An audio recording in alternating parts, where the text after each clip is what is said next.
Wisdom of Solomon, Chapter 2. For they said among themselves, as they reasoned incorrectly, Our life is short and painful, and there is no cure for the death of a man.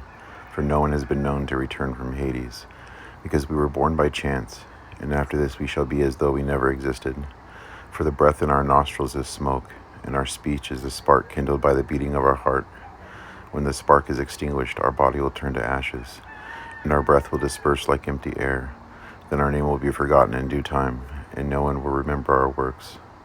So our life will pass away like the trace of a cloud, and be scattered like the fog, driven away by the rays of the sun, and oppressed by its heat. For our appointed time is the passing of a shadow, and there is no return from our death. Because it is sealed up, no one can turn back. Come, therefore, and let us enjoy the good things that exist, and make the most of creation as quickly as possible, as we did in our youth. Let us be filled with expensive wine and perfumes, and let no flower of springtime pass us by. Let us crown ourselves with rosebuds before they wither away. Let none of us fail to share in our arrogance. Let us leave signs of our gladness everywhere, because this is our portion, and this is our lot. Let us oppress the righteous poor man. Let us not spare a widow, nor respect the aged gray hair of an old man. Let our might be our law of righteousness, for what is weak is shown to be useless. Let us lie in ambush for the righteous man, because he is useless to us and opposes our deeds. He denounces us for our sins against the law, and accuses us of sins against our upbringing. He claims to have knowledge of God, and he calls himself a child of the Lord. He has become for us as a refutation of our purposes, even seeing him as a burden to us, because his life is unlike that of others, for his paths go in a different direction.